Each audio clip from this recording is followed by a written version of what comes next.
Okay, Scott. Well, first, welcome to the Zurich Film Festival, and congratulations both on the film and on the award that you'll be receiving tonight. Thanks. Maybe we could kick off.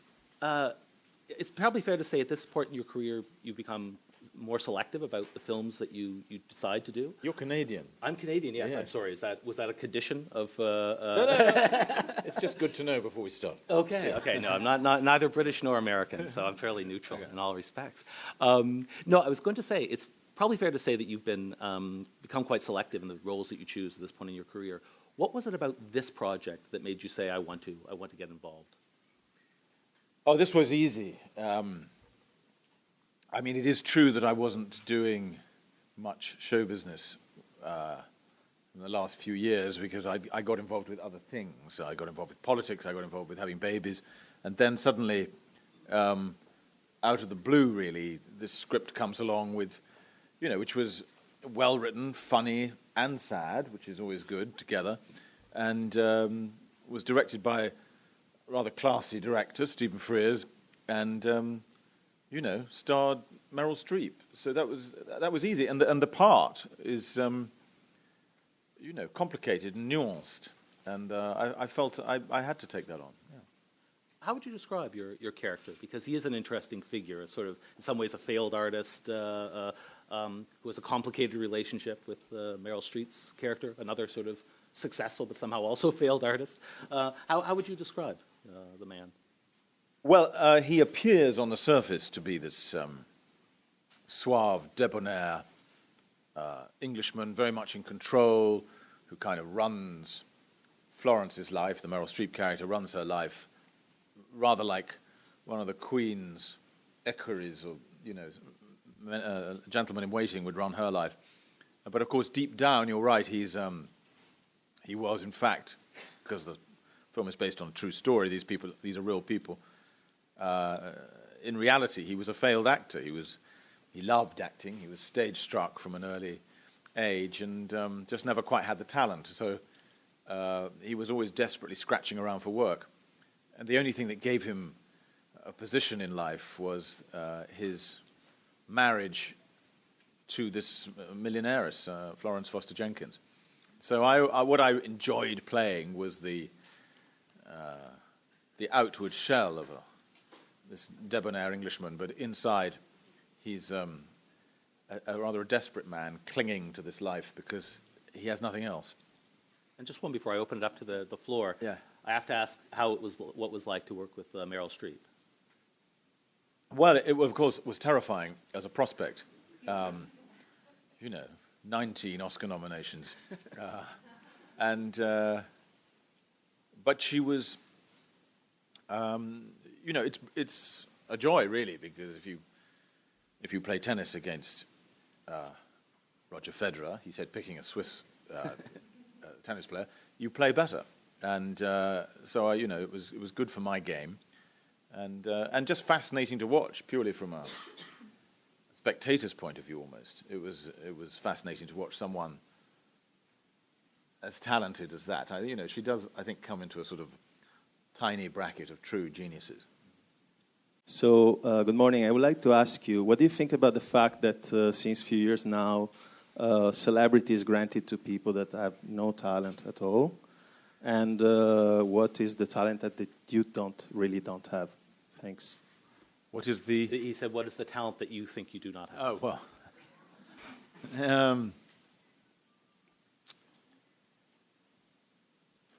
I can't say I'm passionately interested in celebrities of any kind. In fact, I think the word has pretty much become an insult, hasn't it? It's very belittling, patronizing to people to call them a celebrity, I think. Very often they're just people who happen to like acting or like singing, and then through talent or good luck or hard work, or maybe a combination, they did quite well. And I personally know no one who ever sat down and said, I'd like to be a celebrity. So, I don't really connect with that word very well. what am I untalented at? Well, just about everything. I mean, there's many things I aspire to do which I'm bad at. I'm mad about racing driving now, and I'm appalling. I'm really slow, and there's no two ways about it. I did some races just last year, and my little boy came, and every time I was in a blue car, there were 2 blue cars in the race. Every time the blue car came round, he said, "Oh, look, that's Daddy." And his mother had to say, no, that's not Daddy. That's Daddy. So, yeah. I was wondering, I'm from Colleen from London. I was wondering how, you mentioned politics earlier. How much did you think being part of the Hacked Off campaign affected your career? And are you still pursuing Hacked Off in any way? Yeah, I'm still very much involved with Hacked Off, and I don't think it affected my acting career in any way, except that I, was very interested in the campaign and very passionate about it, and therefore even less inclined than normal to say yes to acting scripts. But I think that when I look back on my life, I will look back on the 5 years of doing that campaign as, one of the very few things I can be really proud of. And we did change the law, and if it wasn't for the fact that this government is still sitting on one tiny technicality as a favor to the big press barons to stop those big laws coming into effect, we would have won the whole campaign. And so we're still working on that technicality. But you think you have made an impact? You think you've changed the culture of Fleet Street? Not yet, no. But I think if these laws are finally... they've been voted... The extraordinary situation is that they've been voted for in Parliament by a mass majority. But it turns out that in the British Constitution, even after a law has been passed in Parliament, there's a technical moment when the minister has to press a green button called commencement. He says, right, go.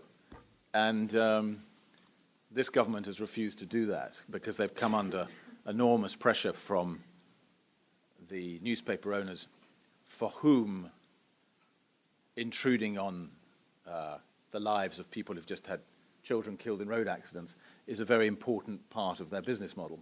So at the moment, this Conservative government's being very cowardly, but Parliament is still behind us.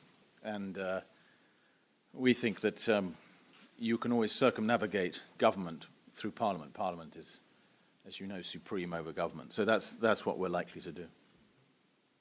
Mr. Grant, in this wonderful movie, your character is dividing his time, life, and love between 2 women.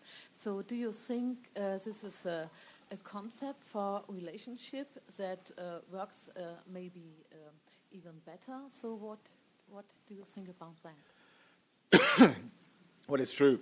In this film, he's a man who is passionately attached to and supportive of his wife, but he also has a girlfriend who I think he loves equally, but in different ways.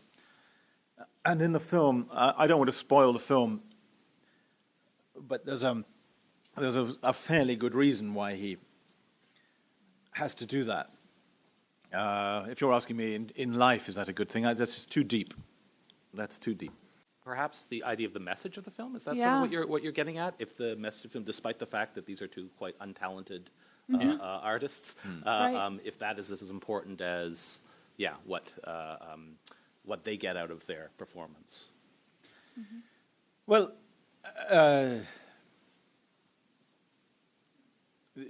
Florence in this film believes she's a marvelous singer. And she either did that because she was deluded or because she kind of suspected that she might not be great, but she didn't care because she loved music so much and she had such an incredible passion for it that sort of overrode everything else. And it's the second interpretation that we really go for in this film.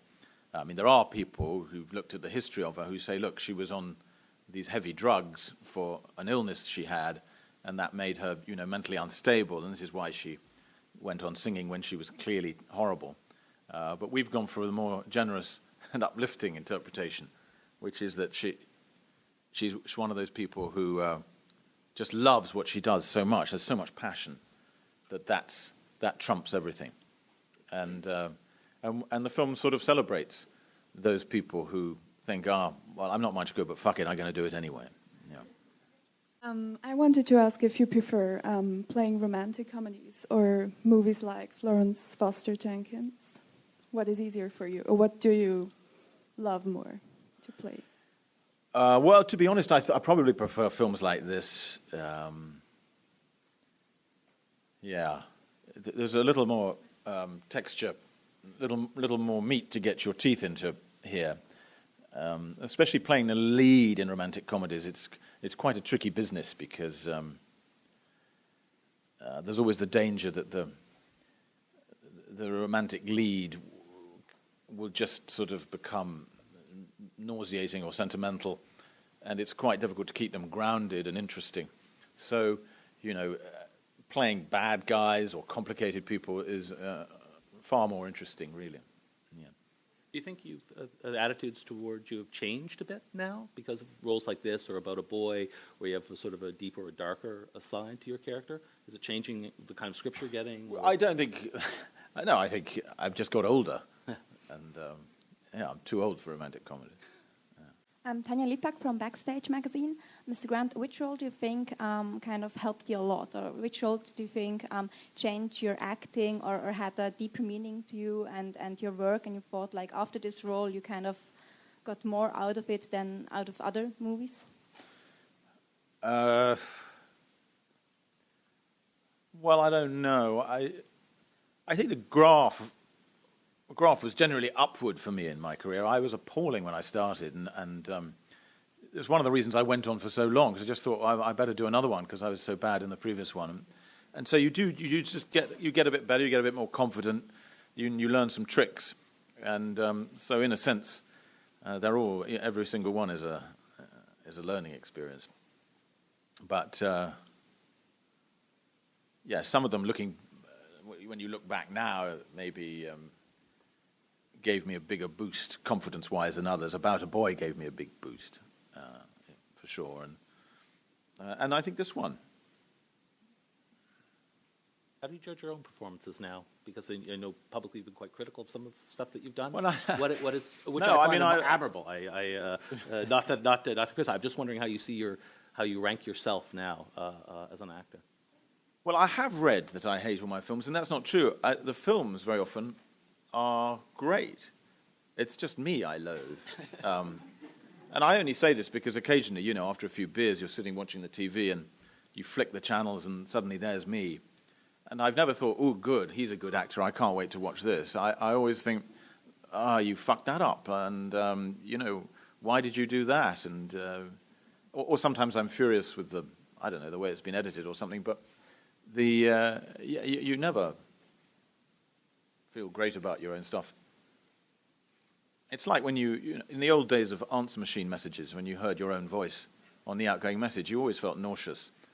And watching yourself on film is that times 50, And that hasn't changed even as you've gotten older and even the others now. No.